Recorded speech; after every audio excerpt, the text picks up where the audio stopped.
G'day you mob and welcome to Aussie English. I am your host Pete and my objective here is to teach you guys the English spoken down under. So whether you want to sound like a fair dinkum Aussie or you just want to understand what the flippin' hell we're on about when we're having a yarn, you've come to the right place. So sit back, grab a cuppa and enjoy Aussie English.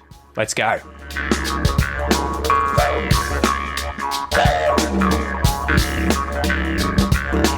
G'day you mob, how's it going? Welcome to this episode of Aussie English. I hope you guys are having an absolute ripper of a weekend. It is currently a Wednesday for me. My kids have toddled off to daycare. We've dropped them off at daycare and they are hopefully living their best lives there at the moment. I think my daughter has actually just fallen asleep. We have an app that is connected to daycare where teachers can add little notes, little photos. They can give you updates about what your kids are up to, all that sort of jazz. And so you get to kind of, I don't know, I guess stalk your kids, right, during the day whilst they're at daycare. It's a bit creepy but endearing at the same time, if that makes sense. You get to make sure that they're all good, having fun, all that sort of stuff. So yeah, at the moment I have just woken up. I had a bit of a midday nap after lunch, which is always good because my sleeping sort of arrangement is all over the shop. It's all over the place these days, it seems, because, you know, the kids go down, they go to sleep at about, 9 o'clock at night, depending on the day and how much they've, done. And if Joey has a nap, which she is having currently as we speak, then she's probably going to go to bed even later. But as a result, I end up sort of staying up late because that's my time to myself. And then get up early and, feel like I need another nap. Anyway, that's what I'm currently up to. So, before we get into today's episode, as always, guys, don't forget if you want to support the podcast whilst also being able to level up your English simultaneously, get the premium podcast membership. You can get this at aussieenglish.com.au/podcast. You'll get the transcripts to the podcast episodes so you can read and listen at the same time. You can print them out, you can download them, you can study with them, and you can learn all the phrases, expressions, slang terms, everything like that inside. You can also use the premium podcast player on the website that shows you the text whilst the audio plays so that it scrolls for you. You can just open it on your phone, sit there and enjoy the podcasts while reading, while leveling up your reading skills at the same time. And you get bonus episodes. So if you would like to get access to that, go check it out at aussieenglish.com.au/podcast. Now, let's get into today's Q&A, question and answer. This one comes from Mazzo from Instagram. So, Mazzo asks, what are some alternatives for the phrase, bring it on? Bring it on. I wonder if you guys have heard bring it on. It's used to express confidence in meeting a challenge, right? Bring the challenge on. Bring it. Bring it on. And yeah, it can be shortened to just bring it. Okay, so a good example, right? Someone comes up to you and they say, mate, I could beat you in basketball, and you're like, oh yeah, bring it on then. Let's see who's better. I'll take this challenge. Let's do this. Bring it on. Bring it on, mate. Let's see. Another example might be, you love cooking chocolate cake, and your wife is like, well, my chocolate cakes that I cook are better than yours. And if my wife said that to me, I'd probably be like, you know what? Challenge accepted. Bring it on. Let's have a cook-off, mate. Let's both of us cook a chocolate cake each. Taste test it, ask other people their opinions. Let's get their 2 cents, work out what they like. Which one do they like better? Let's see who's the best. Bring it on. Bring it, mate. So some examples of other ways of saying this phrase, bring it on. Bring it on. Another one would be come at me, right? Come at me, bro. Come at me. And I guess that's kind of like welcoming a physical challenge. The person's like going to fight you or something, and you're like, come at me. Come at me. Another one would be anywhere, anytime. And you could reverse this and say anytime, anywhere. As in, I will challenge you. I will accept this challenge at any time and in any place, right? Anytime, anywhere, mate. You know where I am. You know where I am. Come at me. I'll take you on. I'll take you on. That would be like, I'm going to compete with you. I will take you on. Let's see who's better, or let's see who's the best. Okay, so those are some alternatives for the phrase bring it on, but really bring it on is probably the best way of saying that, to be honest. So yeah, don't be afraid to use just bring it on. All right, let's bring on the joke. So give the bird a kick give it a slap, make it cry, and let's get into today's joke.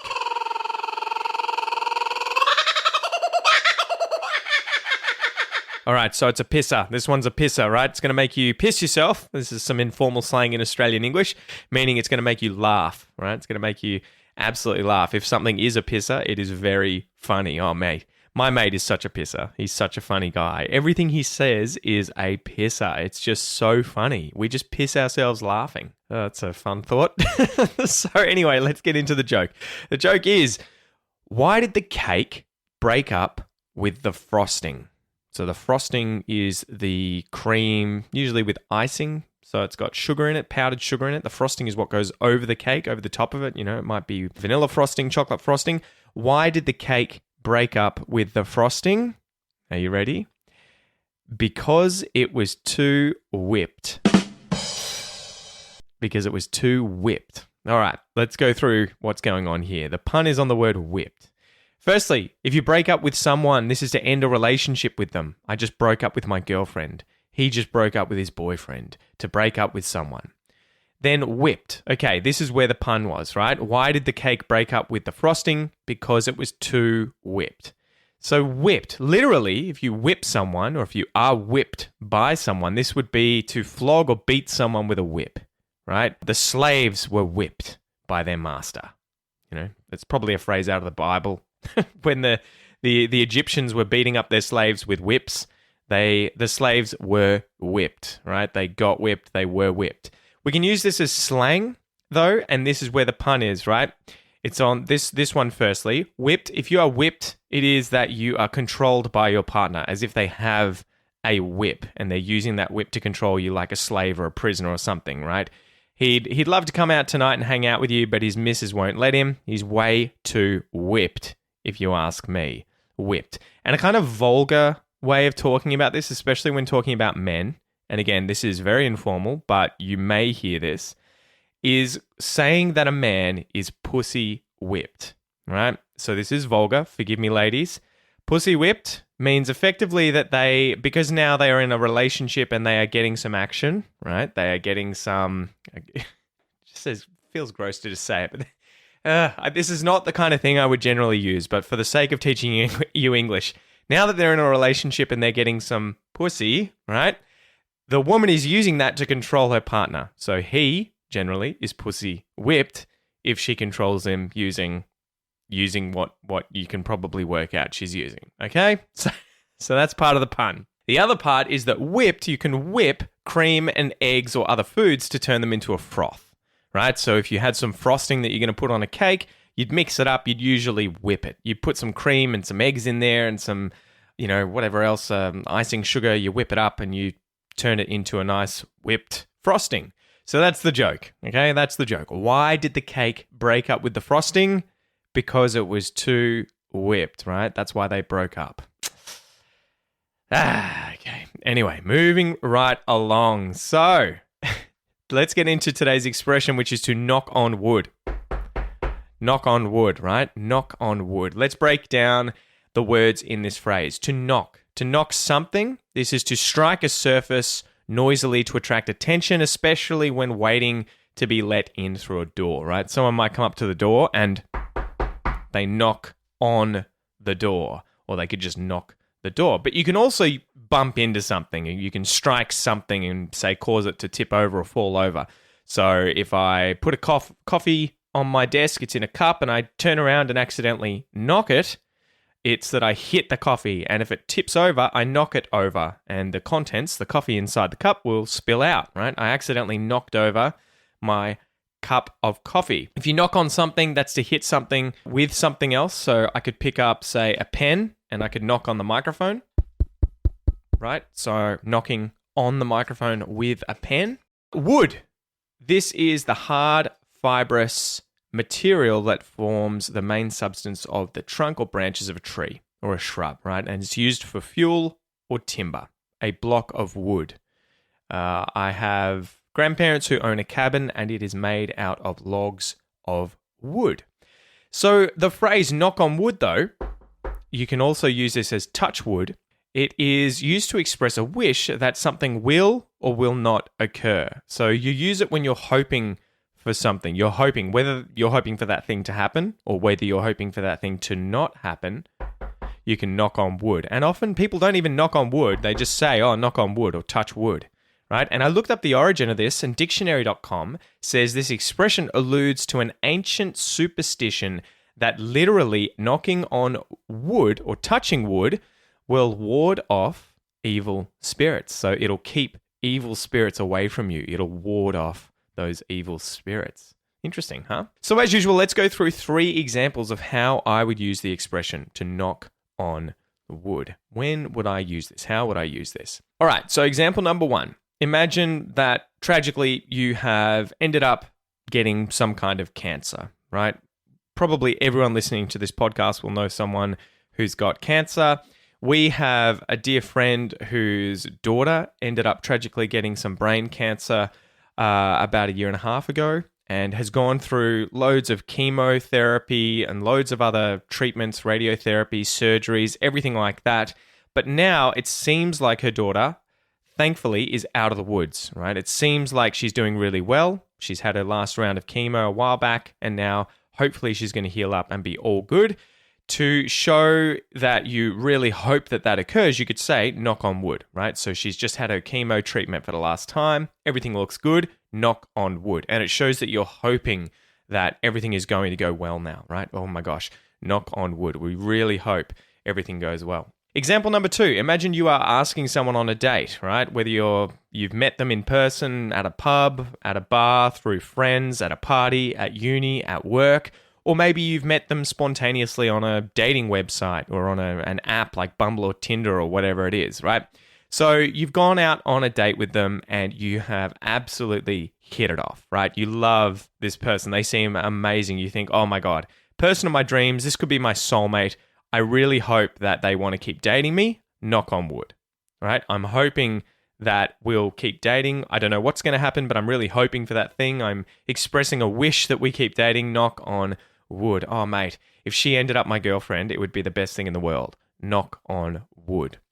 Example number 3. Imagine you have been killing loads of your houseplants, right? You've, like me, gotten into houseplants. You love growing plants around your house, getting a bit of a jungly vibe around your home. But you've been killing loads of them. You've been killing them with love. You've been overwatering them. Maybe you haven't given them enough light and they've all just been carking it, kicking the bucket, dying, right? You've been killing your plants. So you decide to shoot down to Bunnings and you stock up on the new batch of plants that you're hoping you won't kill.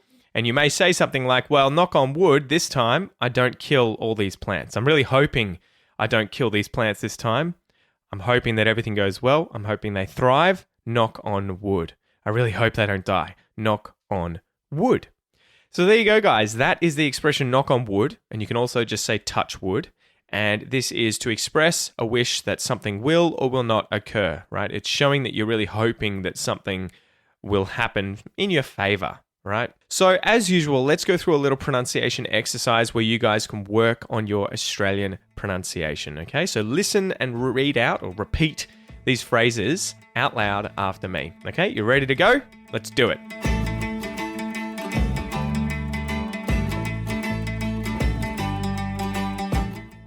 Knock. Knock on. Knock on wood. Knock on wood. Knock on wood. Knock on wood. Knock on wood. Did I say knock on wood? Did you say knock on wood? Did he say knock on wood? Did she say knock on wood? Did we say knock on wood? Did they say knock on wood?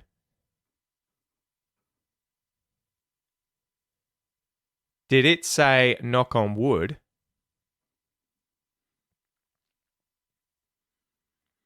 Good job, guys. Now, I wanted to use a question in today's sort of phrase that we conjugate through using the different pronouns because it would just be a little different, but we could also listen to my intonation, right? The way in which my tone falls and rises during this question, okay? So firstly, let's note that at the start of the question, before the rest of the phrase, I use the auxiliary verb did.